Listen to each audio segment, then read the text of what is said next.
Your alternative talk radio contact. The Planet. KGRAradio.com.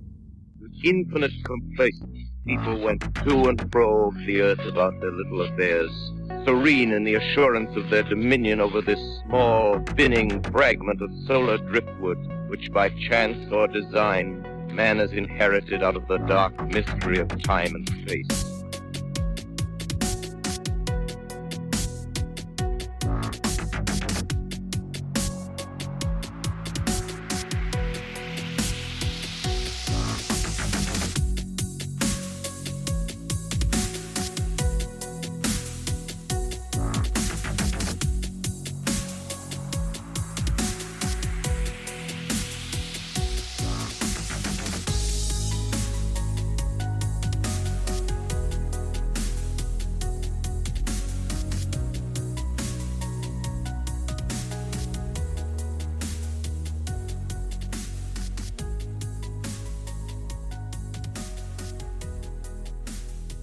Welcome to another edition of Into the Fray.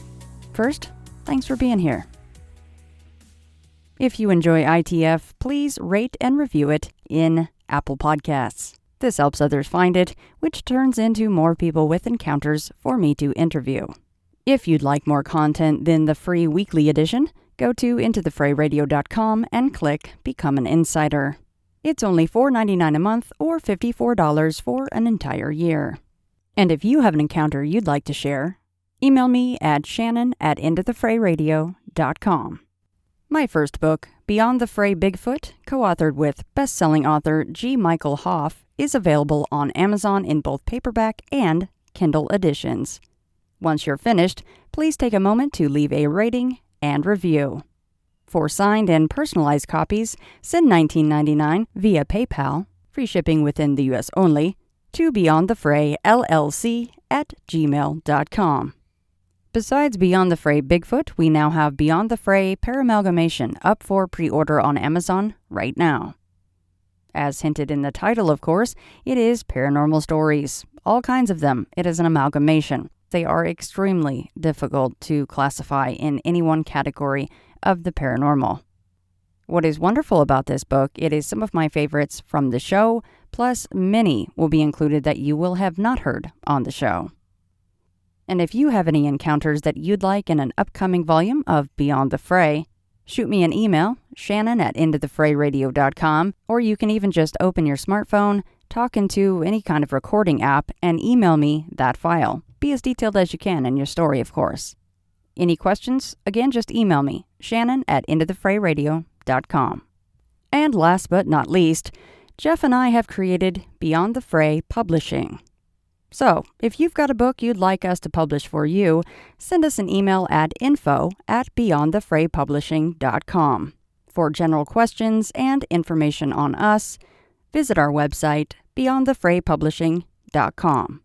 Books we consider will need to be in the genres cryptid, paranormal, or true crime, both fiction and nonfiction. Thanks again, and that will do it for now. So, on to the show. Hey Shannon, this is Jeremy from Southern California. I'm going to start with an experience I had in North Carolina that I'm not quite sure what to make of, and then I can update you on some of the stuff I have happening in my home. So I lived in North Carolina from about 2006 to 2010, then moved back to California, but around early 07, we purchased a house that was about 30 miles south of Raleigh. It was kind of out in the sticks off some back roads by a quarry, and I'd say it took about 20 minutes to drive to the nearest grocery store, if that gives you any idea of where it's located. There's a ton of pine trees around, and most of the roads were paved, but not all of them. And then I owned just over an acre, but my neighbor's house was probably about a half mile down our road. Anyways, I'd been trying to get back into running back then, just to drop a few pounds, get into better shape, reduce stress, all that stuff. And I'd been going out in the evenings along our road, and then sometimes I'd hit a 2-lane highway leading to the interstate. We call them freeways here in California, but I got in a habit of saying interstate when I lived there so nobody would make fun of me. So I was typically getting home around 4:30 from work, and then I'd go out on a jog, and then I'd shower and eat dinner. My closest neighbors had dogs that were pretty friendly. They'd run up alongside of me until I reached the edge of their property, and then they'd stop and bark, but they never really bothered me. One night I got home from work and got busy with a honey-do list, but then after dinner I decided I'd wait about an hour, then go out for a jog. It was dark when I went out. I remember passing my neighbor's house, expecting to see their dogs, but I don't think they were outside because they didn't come running and I didn't hear or see them at all. So I get past the neighbor's house. There wasn't another house for a couple miles, and I probably got about a half mile past my neighbor's house when I felt this really heavy thud on the ground, and I heard a deep growl. So I stop in my tracks and look off the road to the right where I heard the noise coming from. And I thought I saw eyes shine for just a second. It looked like it was maybe two yellow eyes. I'd been under one of the few street lamps that were out there where I stopped, and unfortunately this thing was beyond the edge of the light. I couldn't really see details. I'd say the eyes were almost exactly level with mine. I'm 6'1", so it was pretty tall. And since it didn't really appear to be moving, I made an attempt to avoid eye contact, and I started slowly backing up. As I was backing up, it let out a second growl, which was this really bassy rattle, like a deep-sounding rattle. So I kept backing up really slowly, making sure that the light from the street lamp was between me and whatever this thing was. I wanted to be able to see it coming if it started charging me. So after I slowly backed up about 20 feet or so, I didn't hear any more noises. That's when I turned around and kind of started running back towards my house. I was checking behind me often to see if I could see anything. Told my wife about it, and of course she told me I'm not going out jogging at night after that. I kind of joked with her that if she didn't give me all that shit to do that afternoon, that my life wouldn't have been in danger. So the next day at work, I told a coworker about my experience. Now, this guy was a hardcore bow hunter. He was very familiar with the local wildlife, and I really wasn't at all. He lived there his whole life, and he told me that there were no bears in the area, and that he'd only seen black bears, probably in the far west portion of the state, and a couple times in the northeastern region.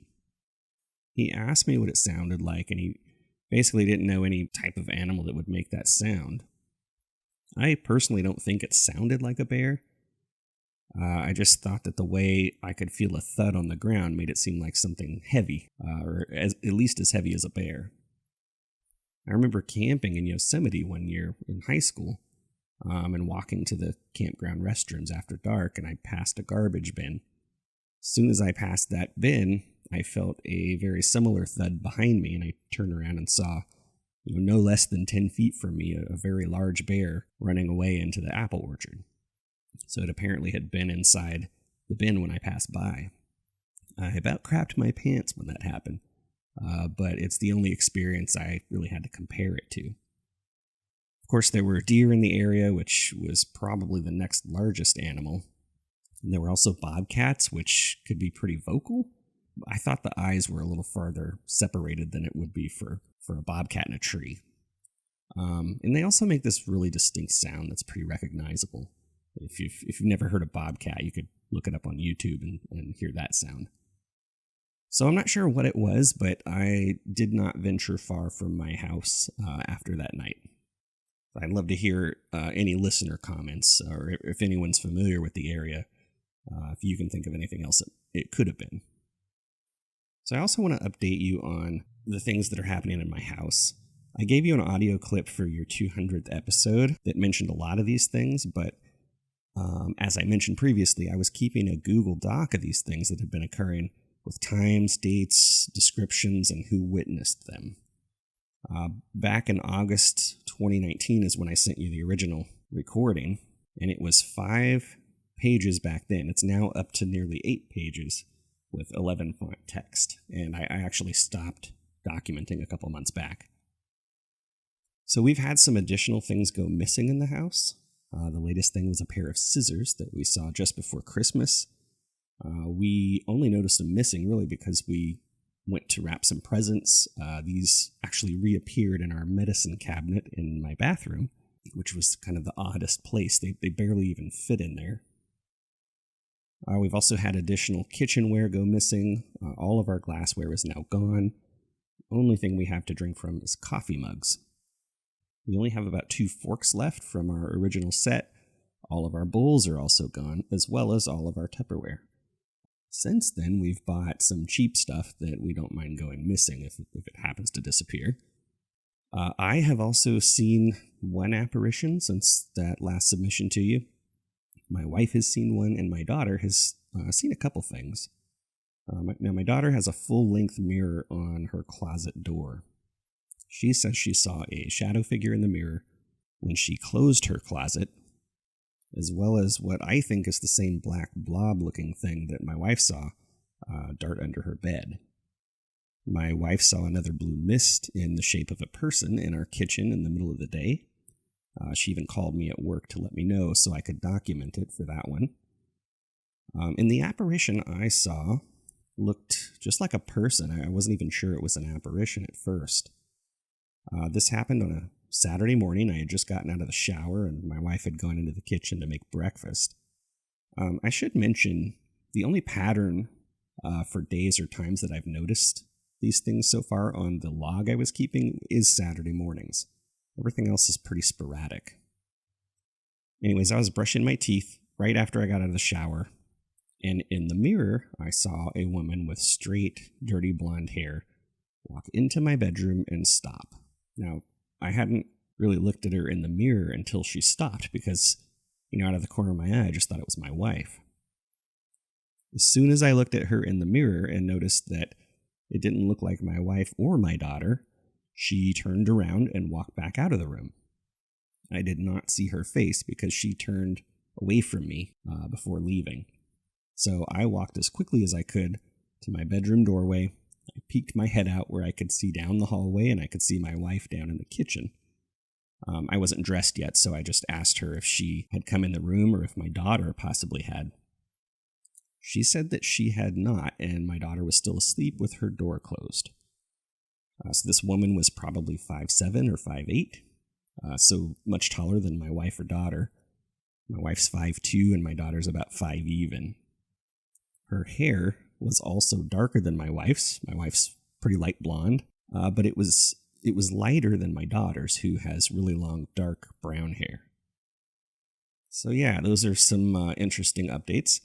I took a long break, probably over a year, from any sort of paranormal investigation in hopes that this stuff will die down. I was even considering bringing back my old podcast for some time, the Deviatus podcast, since I just love paranormal stuff, but I kind of don't want it affecting my family because they don't exactly share my enthusiasm, as I probably said before.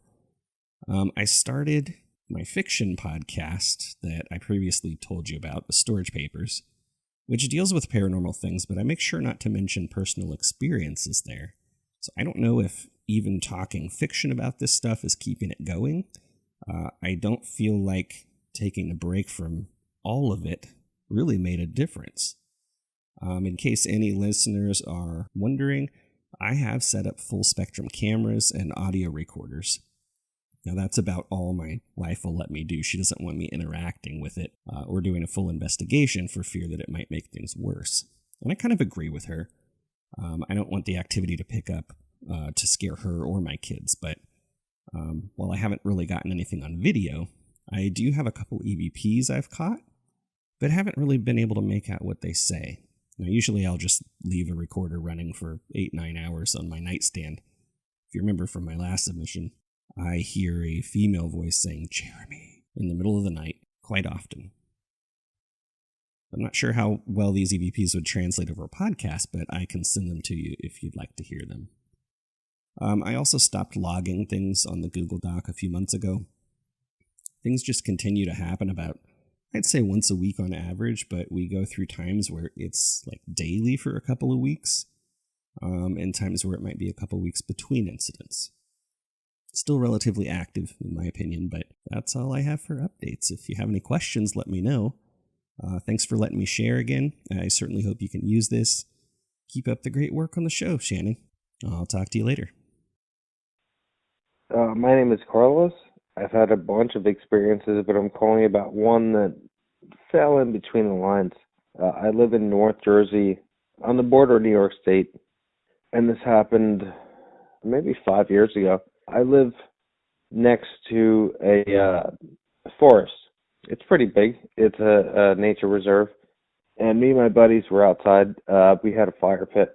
We were all drinking together, having a good time. We had a guitar out. And we were all singing together. We would pick songs, like, hey, play this one, buddy, play this one. And we started to notice, as we did this, coming from up the street where the forest is, this, I don't want to call it a whistling. The closest I can put it to is maybe a bird call. It seemed like more of a whistle, though. But a bird whistle, I don't know. It doesn't make sense, but if a bird could whistle, that's what the sound was. And it seemed to respond to our music. It seemed interested that we were playing. And we would stop playing, the guitar would go off, everyone would stop singing, and then this thing would respond. And I don't mean Bigfoot. There's not enough woods here to deal with something that size. But whatever this thing was, it was responding to every time my buddy Mike picked up the guitar. We would start singing. This thing would not sing back, but it would make a very audible response, like, hey, what's up, guys? And the closest thing I get that to is some weird little people elf stuff where music, they have a response to music. And I don't know any birds at night other than owls that make noise, and I feel like owls don't respond to people playing guitar. I don't think that's a recorded thing, that if you play guitar in the nighttime, owls would just go, whoo, whoo. And it wasn't a whoo, whoo. It was like a whoo. It made a noise back. It wasn't a primate noise or anything, but it made a noise back, like a whoo. And I don't know what it was. And it seemed to be getting closer, and then it just blocked off, and it just stopped when we stopped. And, yeah, I don't know what that was, but those woods, they're not weird woods, but they're woods, so who knows what's in them. So there's my story.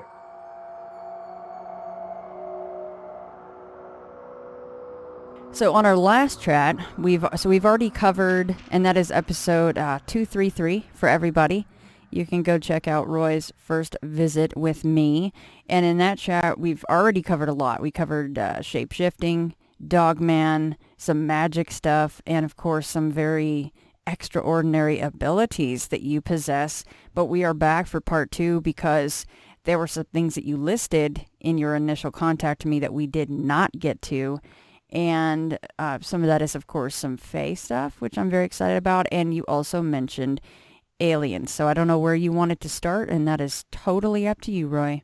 I think probably fairies are a good place to start. I actually, fairy is where they're from, where they live, or at least in the old stories, that's where they live.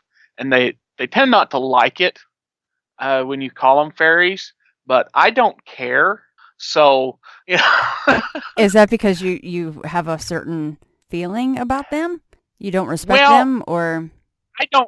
I don't like fairies. Any time I have messed with fairies are tricky, and they're very much, they can't lie to you, but that doesn't mean they'll tell you the truth. Mm.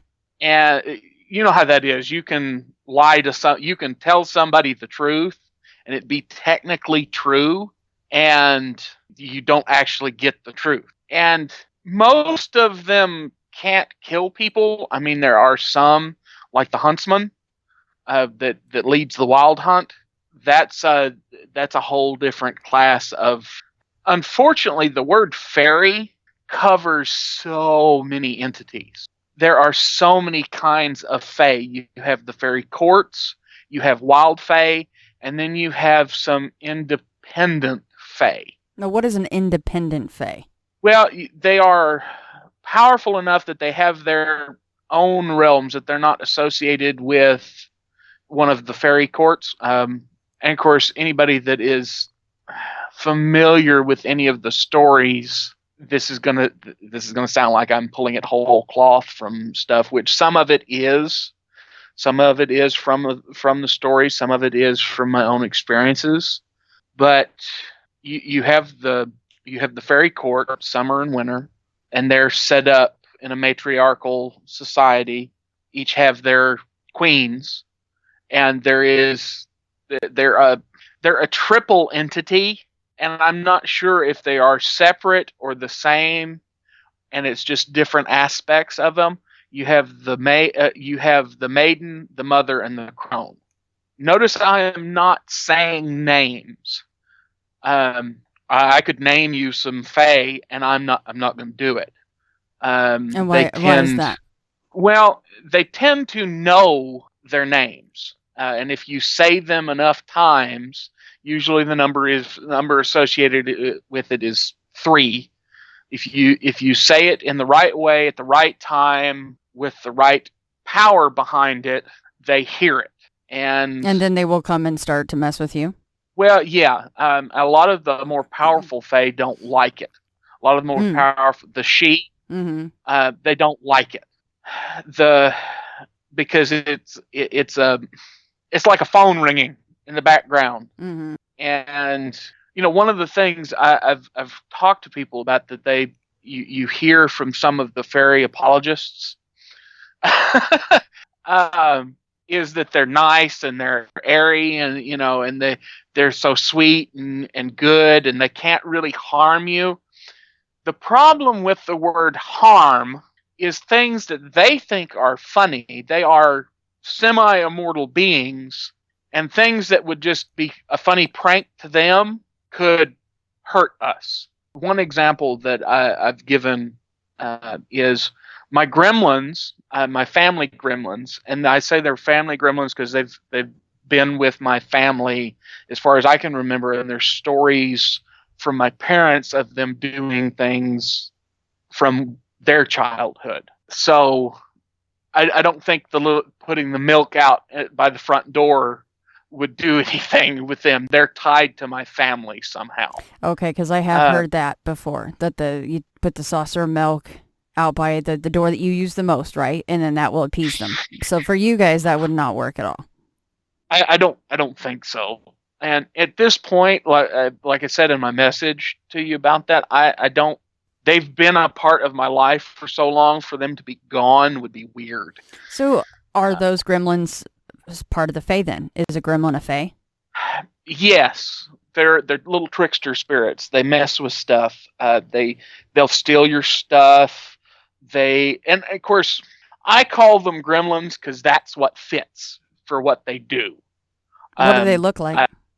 I have never seen them. Because I've heard a number of stories, even on my own show, about them messing with specifically mechanical things like cars and things like that, things inside your house. And that is something that I've heard a number of times, appease them with a saucer of milk. But how are these things described looking? Well, there's several different ways that they've been described. You've got, they're usually small. Of course, a lot of these stories over the years have gotten messed up. They've got all mashed together. They're small. Usually they have big ears. Sometimes they're fuzzy. Sometimes they're not. And I don't know if that's just because there's different types of them that all fit into that gremlin category. They're described as being fast. Like every once in a while, I'll see a movement some little movement out of the corner of my eye or something, and usually I attribute that to the gremlins. And that's inside your house? Yeah, inside my house, outside. They follow me around. If I move, they'll. Anytime I've moved in the past, they won't be around for a month or two, and then they find me. And then stuff starts going missing again, and things get messed with. And what kinds of things have they taken?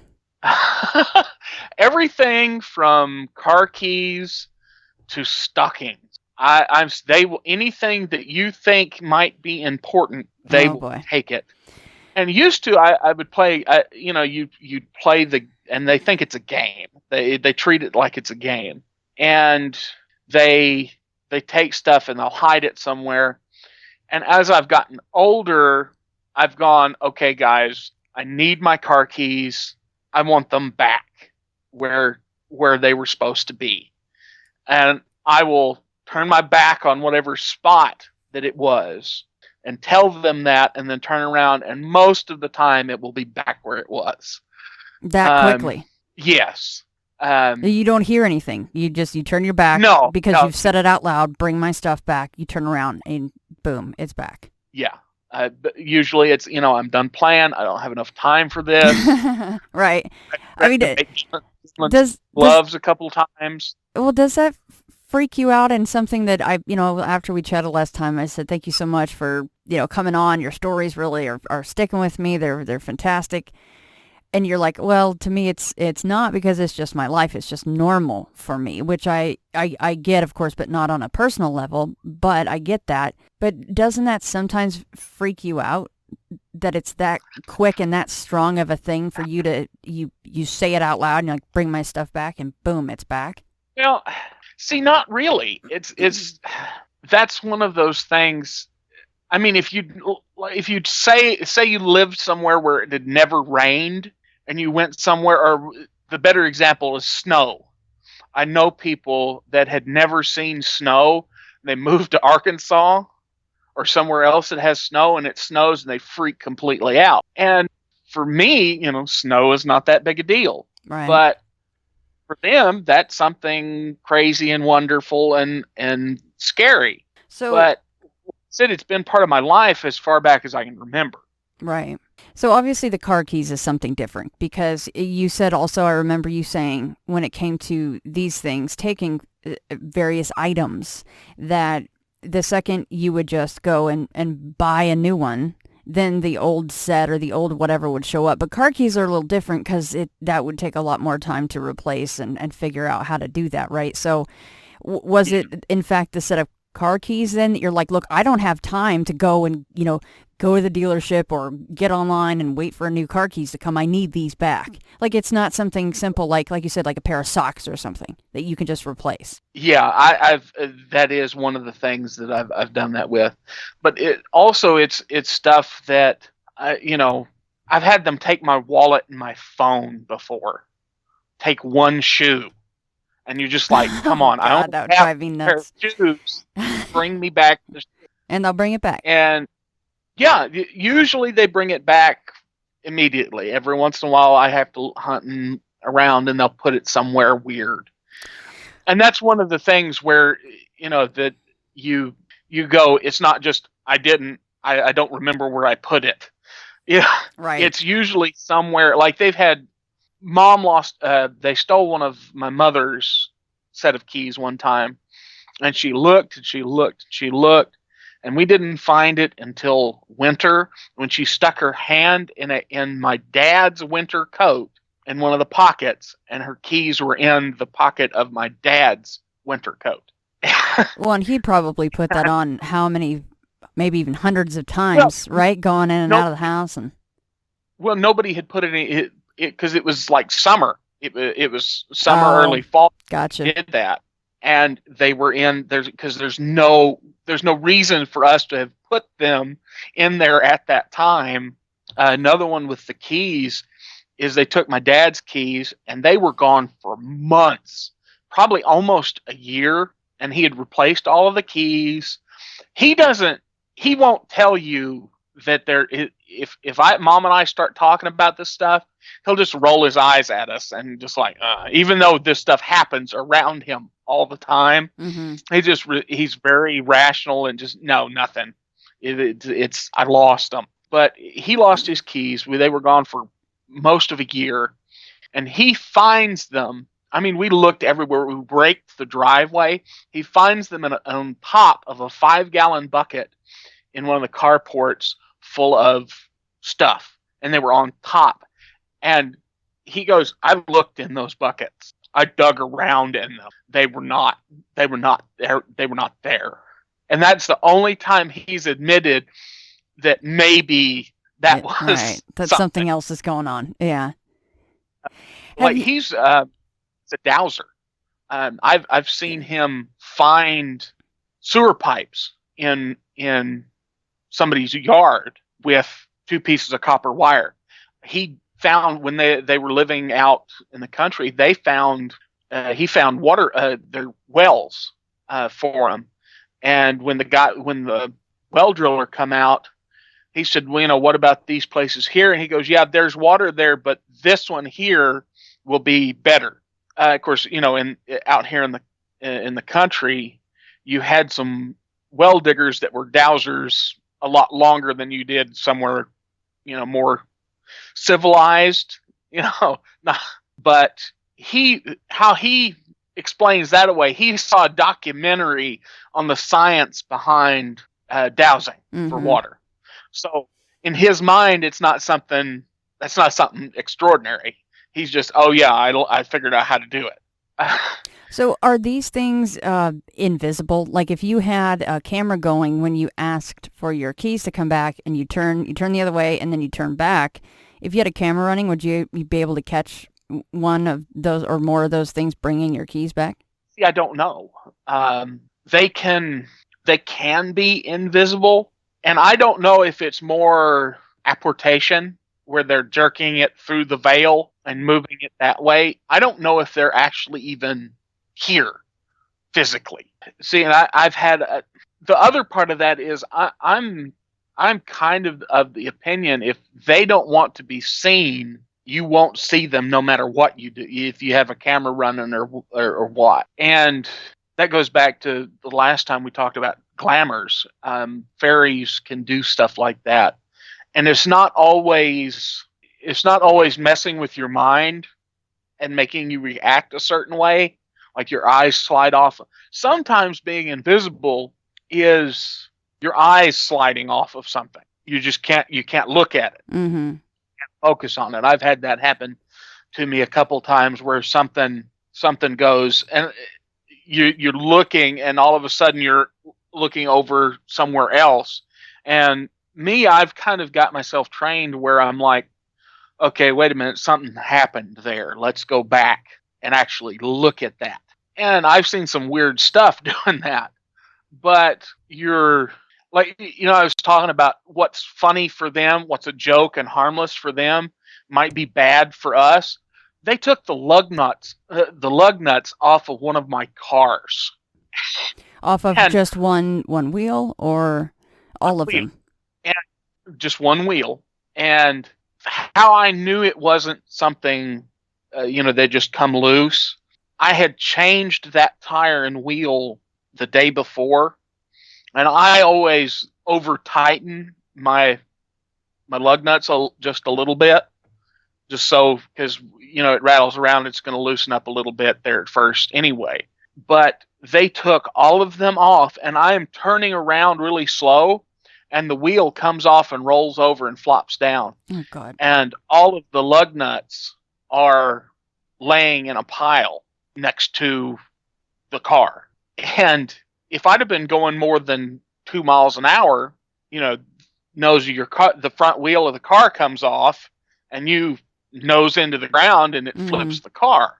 And for them, oh, haha, that's funny. Me, that's going to hurt.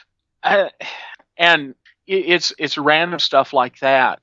Just people, even the mostly harmless fae are dangerous if you're not careful.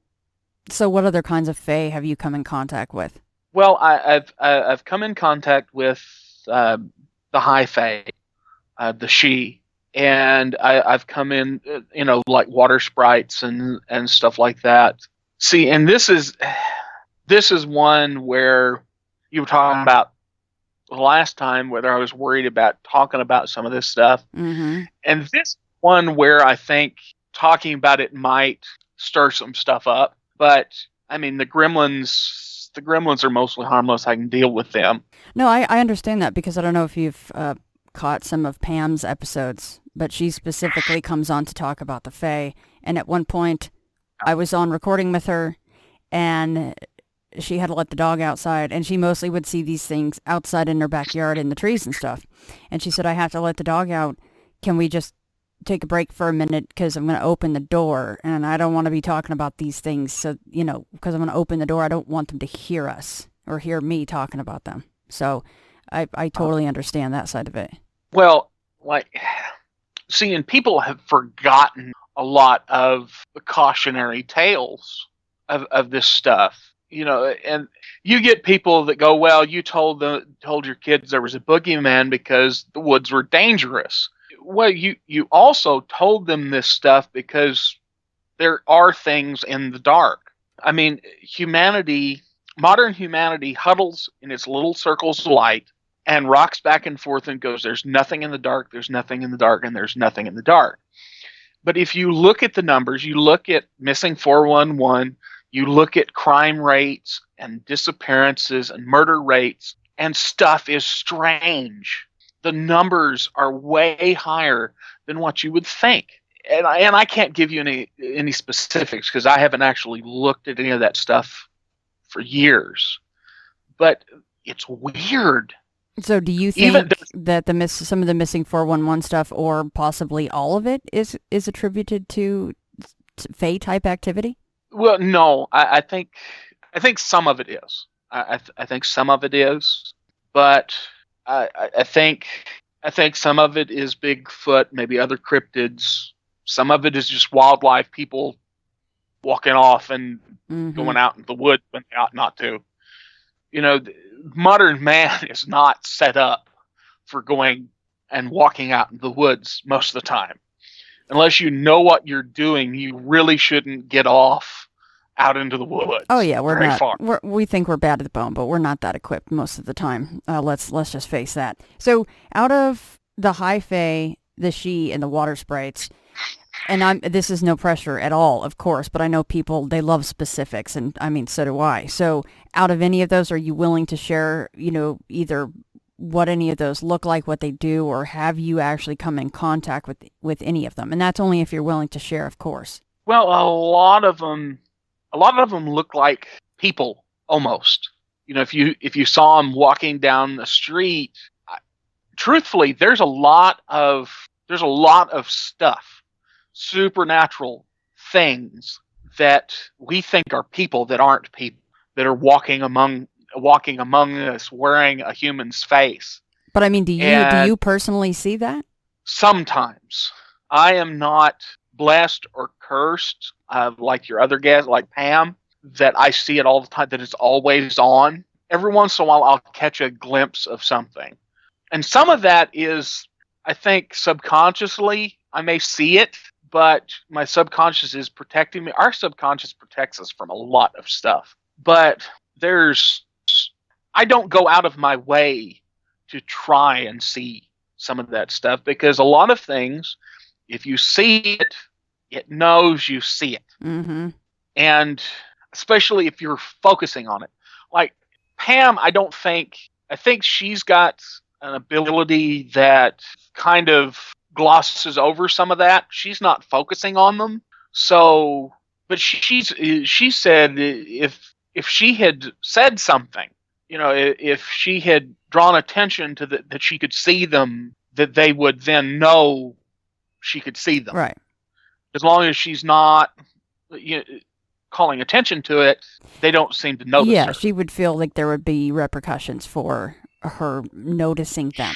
Absolutely. So, I mean, have you ever looked at what initially would look like a person, probably especially to most of us that aren't as sensitive, and gone, oh crap, there's one, and turned away, to where you really, you felt like, oh gosh, I need to look away quickly, or else it'll notice me noticing it? Well, I have seen things. I have been walking down the street, and you'll see somebody's face change, or their gait is off or something, and you go, or you kind of do a double take, and you go, oh, okay, I'm going to leave that alone.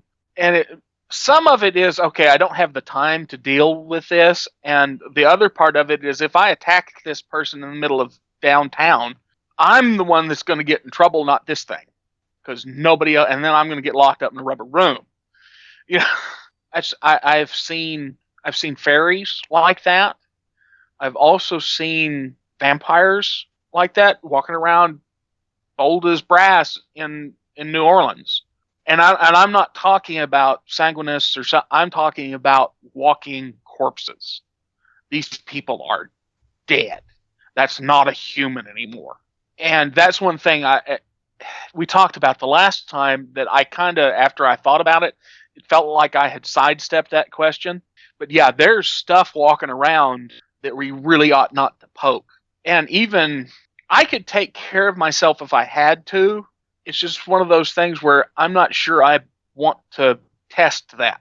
So these walking corpses, you've seen these things. Does that mean other people are not seeing these at all? Like, pretty much it's just you seeing this? No, it's they look normal, except for, little things like they don't move exactly right, but most of them have been wearing a body for so long that they've about got it. Some of it is it's an extra sense, and I get it as smell. Some people get it as they'll talk. Some psychics will talk about they get a ringing in their ears, or they'll see lights or stuff like that. I get it as smells, and I don't know why particularly I get it as smells. I think maybe it has to do with something with the protean nature of my existence, but that's how it manifests for me. And different things have different smells. I'll give you an example. Ugh, that word didn't come out right. That's all right. I do it at least 3 times a show. Don't worry. Like angels. Angels smell like cinnamon to me. And how many times have you been around an angel? A handful of times. I don't like it. The vibe. That's another one of the things people have Disneyfied, where they've made them nice, where they're not necessarily. And it's not that I'm afraid of them per se. It's more wary, and because when angels are around, things tend to happen loudly, explosively, and all over the place. And angels are very black and white, where the human world is not black and white. It's very much shades of gray. I mean, do you have any specifics on, an interaction with an angel? Like, what happened? What did it look like? I don't. That's one of those where I don't want to see it. That can mess with your mind. There was a church here where I live that standing on the corner of their lot was an angel for years. For years? For years. Standing in the same place? Standing in the same place. It was a sentinel. What did it look like? And the little bit that I could catch of it, it just looked like a pillar of fire. It was, and most of the time it was just a distortion in there. But I mean, you drive past it on the road, and the hackles would raise like I'd walked into somewhere where there's a bunch of static electricity. It's very strange. The second you mentioned the word distortion, Skype decided that was the time that it was going to distort your voice. That was some odd timing. You'll hear it when you listen to this back. That was strange. So it's a pillar of fire is what you can see. Does it have any kind of a human shape to it within the pillar of fire, or is it mainly just that pillar? No, it was just that. And see, there's only a handful of angels that look humanish anyway. Then you've got all kinds of others, and you've got different classes of angel. Unfortunately, angel is another word like fairy and demon and alien that covers so many things. So do you, because you said that you don't really get a good feeling about them, it's not something you enjoy seeing or having contact with, so for the most part, these are not your light and love guardian angels. Well, no, like that one, I'm pretty sure that one was a guardian of some kind. It was some type of sentinel. But there's a reason in the Bible that when they show up, in the New Testament, the first thing they say is, do not be afraid. These things kill people. Stuff bad happens when they show up. And I've offended some people telling them that, saying that. And I'm going, that's straight from your holy books. Right. Even Judaism is the same way. Islam is the same way. They have the whole biblical angel thing. Stuff happens when they show up.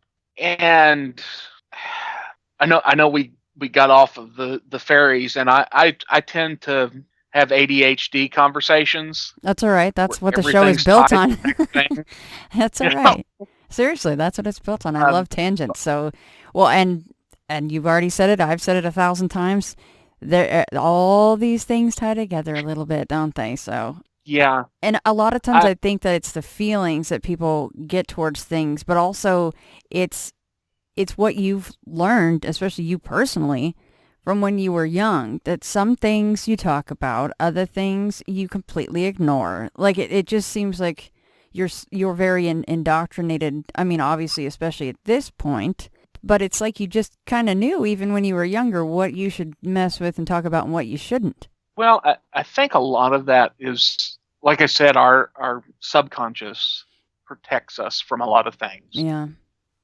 Even normal vanilla humans, they have this unique, humanity as a whole has this unique ability to forget things and dismiss things. And that's when people talk about proof. And proof is a very hard thing to generate for the masses. I mean, you can prove something to one person by giving them an experience, but there's always going to be somebody that goes, it was something rational, that you were just, you were hallucinating. It was a mass hallucination, whatever. And a lot of that stuff people just ignore. And I think to a certain extent, it's a defense mechanism, because your normal everyday human can't deal with those things. They can't deal with the fairy. They can't deal with the alien. They can't deal with the Bigfoot, whether on a psychological level or a physical level. Like, I've got some tricks that I can, if something happens, that I could do and get out of something, but the trend right now of finding fairy rings and jumping in them, that scares the crap out of me. Because, yeah, maybe you got away with it that once and that wasn't that fairy ring, but we won't hear about the person who decided to do that challenge, jump in the fairy ring, and never comes back. All right. We won't hear about them because they don't come back. They're a statistic now. And because there are so many ways to go missing and die, that stuff gets lost in the shuffle. And I know a bunch of people don't like the 411, the missing 411 stuff, but that just makes you think. And I know a lot of people don't like it because it's fear mongering of some kind. I don't want to think about it. But so many of those things, and talking about Bigfoot, I've never seen a Bigfoot. I've been out in the woods a lot in my life. I've never seen a Bigfoot, but that stuff tends to stay away from me a little bit more than it does from other people. I'm pretty sure that if I went out Bigfoot hunting, there wouldn't be any Bigfoot. They'd go, okay, no, we're going to go somewhere else. Well, just like when you would walk into a psychic's place, right? And they're like, nope, bye, get out, we're closed, see ya. Yeah, stuff, because I give off I have a certain energy, I have a certain vibration. Yeah. And they go, no. And it's one of those things. I've never seen anything I could classify as a UFO. And the alien thing is a missing time and a dream that happened later that doesn't feel like a dream to me. Well, yeah, let's dig into that a little bit. The aliens, and especially I want to hear about the missing time incident. Well, one to preface that, before I can lucid dream, I've been able to taught myself to lucid dream years ago when I was a kid. And I'm not embarrassed by this because it happens. I peed the bed until I was probably like 9 or 10. And it's from I sleep really deep and I don't wake up. The signals don't get there. So I taught myself to be aware that I was dreaming and catch signals from my body. Now I can hear in my dreams. I can hear everything that's going on in the room. And if something's happening, I can wake up. But also it allows me to manipulate the dreams and, fly and do all of that other cool stuff that everybody talks about with dreaming. And I didn't think it was a big deal because, I taught myself as a kid to do it. It was necessity. And you hear people, I studied for years on how to do it. And I'm going, oh, okay. I guess it is a big deal. It's just another one of those examples of it's a thing. It's just something that happened in my life. And I didn't think about it until I started listening to the podcasts and the radio programs. I can always tell when it's a dream, and sometimes dreams feel different, either like it's a memory or it's trying to tell me something. This one, I get up, I've been asleep, I wake up, I get out of bed, and I look at the clock. I look at my phone, see what time it was. And I walk towards the door to leave, and there's a hiccup. And for some reason, I look back down at my phone, and it's now 20 to 30 minutes later. So in the 5 to 6 feet to go out the door, I went back to sleep or something, and I noted it. It was weird. And I kind of went, okay, that was weird. Maybe I just didn't look at the time right the last time. Well, I'm listening several weeks, months later. I'm listening to one of Darkness Radio's podcasts, and somebody is talking about sometimes repressed memories come back in dreams. And I'm going, okay, that's weird. And they're talking about aliens and things like that, and people being abducted and stuff coming up in dreams. And I kind of go, I've always thought it would be a bad idea for aliens to abduct me, because it's one of the reasons why I don't like hypnosis, because there's other stuff in my head. It's not just me in here. And that night, I had a really strange dream. I remember laying on a cold metal bed and not being able to move, and the room is luminescent, and saying out loud, and I can see figures, "This isn't a good idea. You shouldn't put me under. Don't put me under. Please don't put me under." And there's some conversation, and I can't make it out. It's talking, but it's like right at the edge of your hearing, where you can tell somebody's having a conversation. And then a light shines on me and change a little bit. I don't go into the complete bear form, but I get a little taller, my shoulders get broader, and of course I'm broad across the shoulders anyway. And my arms get longer, I muscle up, and I've got claws. And I hear alarms start going off, and I reach out and I rake down one of the walls, and the walls split. It's like you rake a knife through a piece of sheet metal. It's just ragged like that. And then I start running at the figures. There's a flash of light, and it's done. And that's the thing I remember. And I don't know if it's tied to that missing time, but I know that it's a lot less time than most people say they have when they do missing time. And I don't know if that's because they went whoops and beamed me back to wherever I was. But that's my, and I kind of jokingly say that's my alien experience. I I don't know what that was. But do you feel like that was you were remembering something that actually did happen? Are you quite sure of that? It feels that way. You can't be sure because, Right. shoot, I have really weird, strange dreams all the time. Right. But that didn't feel like a dream. That felt like some type of memory. When you go, you're walking along and you go to sleep and you have, I hadn't thought about that person in years.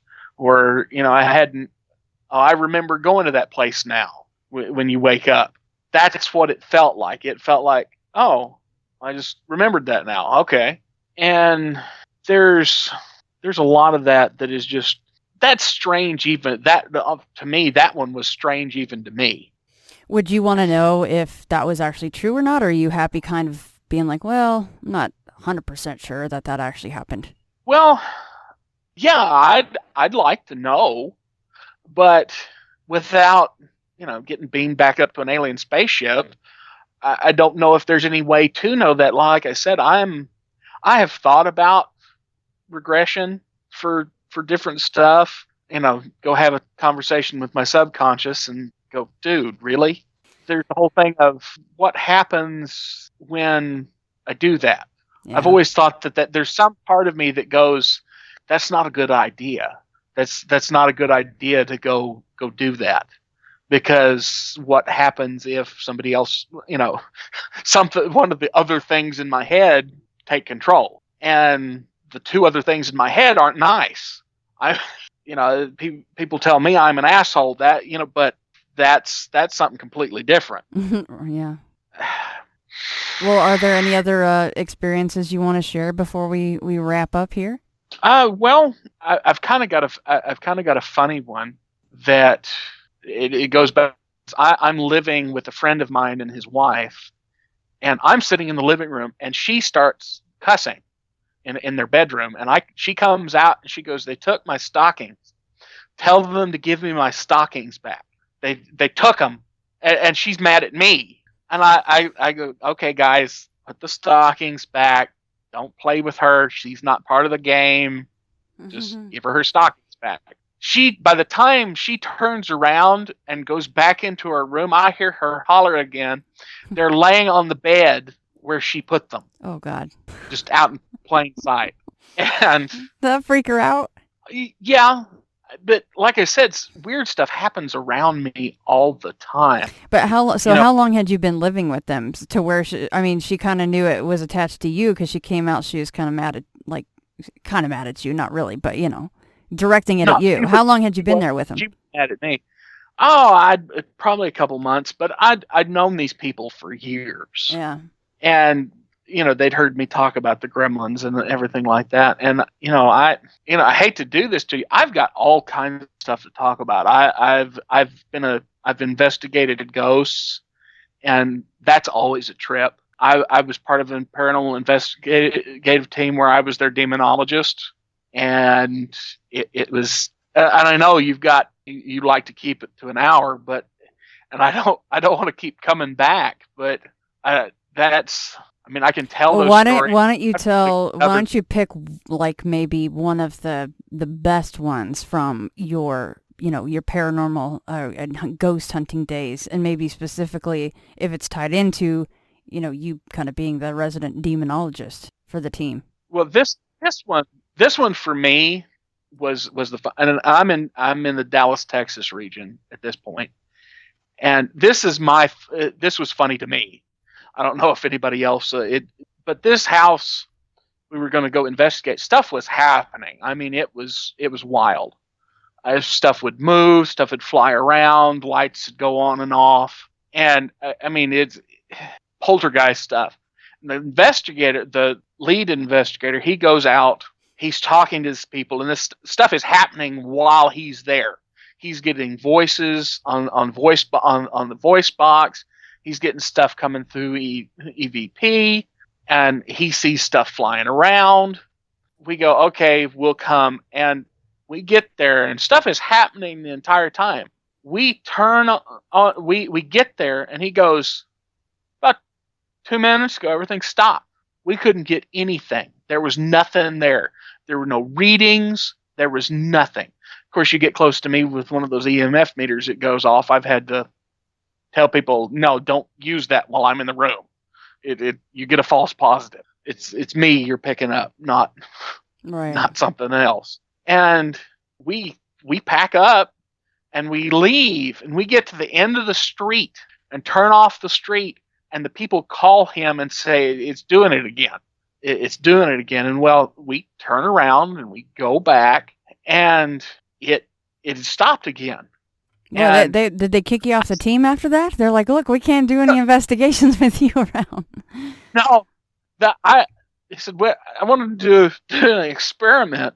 And I said, here, give me one of the walkie-talkies. And I walk to the end of the street, and I leave. And I get to the edge of the thing, and I says, is it still going on? And he goes, yeah, it just started back up again. I said, I just left. He goes, God, that's weird.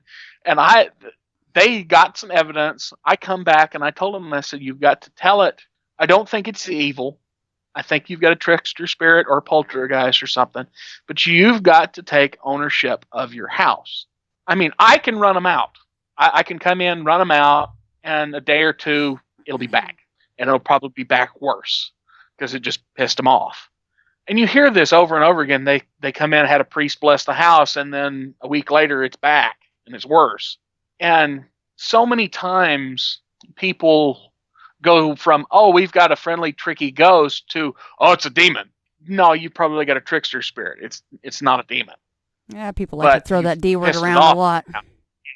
But they jump straight from, oh, it's a ghost to, oh, it's a demon. And skip all of the innumerable things in the middle that it could be. And you tell them, so you've got to take ownership of your house. You start at the back door. You open the back door. You close it. You open the front door. And you start at the back door, and you walk through your house, and you go, this is my house. Get out. This is my house. Get out. And you take ownership of the house. And see, one of my things that I do, I'm like, okay, just don't tear anything up. I'll play your games. Just don't break my stuff. Mm-hmm. Just don't. I know you're there. It's fine. Just be good.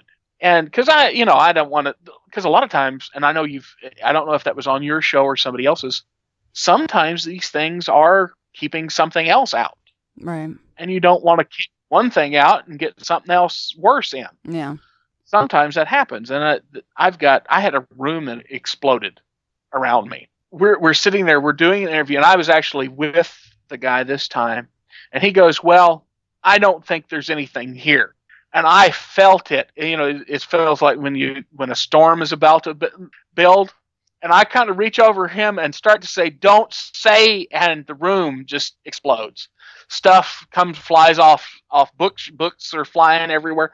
Of course, I'm in this little circle of calm, and stuff is flying around me, and everybody else hits the floor screaming, and I am just laughing. And I said, and it got done. I said, do you think there's something here now? He goes, yeah. Because he couldn't find it. Just a little bit. Yeah. But I've had a crazy life, even just normal stuff. And of course, I say normal. You're normal.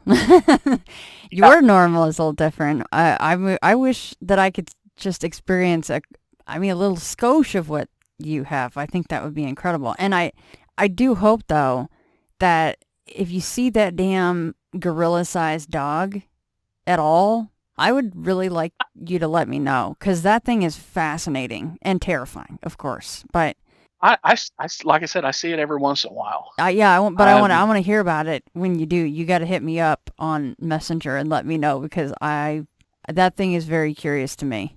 The last thing I want to say, I understand the way our conversation has gone the last time and this time. It's a little bit all over the place. If anybody thinks I have sidestepped a question, you can forward that to me, and I will answer it to the best of my abilities. It was not my intention to sidestep a question, because you listen to some of these, and every question that gets asked, they sidestep it. It's just beautiful how well they do it, and it's not my intention. I am very willing to share any of my experiences with people. I'm willing to help anybody with anything. And, we have, the last thing I want to say is there's magic everywhere. There's magic in everything we do. If you go to a church, you participate in magic. We do things. Every little superstition has something behind it. And, you get ritual, you have ritual magic, you have everyday magic, you have little synchronicities. If you just stop and look at the world around you, you'll see something. There's just too much of it going on all of the time for stuff not to at least notice it. To at least notice it. Well, Roy, thank you so much again for spending so much time with me and being willing to come on and be subjected to me twice in 1 week, no less. So I appreciate that so much. No, it's fine. And if you get a bunch of follow-up questions from people and you want to do this again and just, sit there and ask me questions, I'm more than willing to do this. I like to hear the sound of my own voice. So maybe I can talk you into coming on. Have you seen me doing those live video chat things? Maybe I could talk you into one of those one of these days. I haven't. You told me about one of those the last time. Mm-hmm. I haven't actually seen any of them or noticed. Yep, I can just call you right. I can just call you right on your phone. So, just think about it. No pressure, of course. Maybe we can capture something on camera, like running right behind you, and someone will go, "You guys didn't see that?" Who knows? Stranger things have happened, especially to you. So you never know, right? Well, that being said, I've never gone out to catch EVP and not got at least one. All right. Well, that's why I'm wondering, once people listen to episode 233, your first one, and then this one, if they'll probably be hearing stuff. Like I said, I even caught the part where you were pretty good the entire time, but for some reason, my internet or the computer, Skype itself, the program, the second you said the word distortion, it distorted that word, which was just kind of funny to me and interesting. But you'll hear it when you listen back. But yeah, synchronicity. Yeah. I'm sure it's nothing a planned and it is paranormal because it's a little abnormal. It was just funny timing. But yeah. But anyway, thank you so much, Roy. I appreciate you so much, and we will be in touch. No problem. Thank you. Well, I'm so-and-so. I was given this name by my parents. I've been to such and such a college. I've done these things in my profession. I produce a little fire. Buddha says, forget it. That's not true. That's some story. That's all gone. That's all past. I want to see the real you are now. Well, nobody knows who that is. Because we don't know ourselves except through listening to our echoes and consulting our memories. But then there's a real you, and that again leads us back to this question. Who are you? That is the real you. We shall see how they play with this exam by the koans to get you to come out of your shell and find out who you really are.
divided on this. They will say, no, we don't believe literally in reincarnation. That after your funeral, you will suddenly become somebody different, living somewhere else. They will say reincarnation means this, that if you sitting here now are really convinced that you're the same person who walked in at the door half an hour ago, you're being reincarnated. If you are liberated, you will understand that you're not. The past doesn't exist. The future doesn't exist. There is only the present. That's the only real you that there is. The Zen master Dogen put it in this way. He said, spring does not become the summer. First there is summer, and then there is spring.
When you settle down in the train to read your newspaper and so on, you are not the same person who a little while ago left the platform.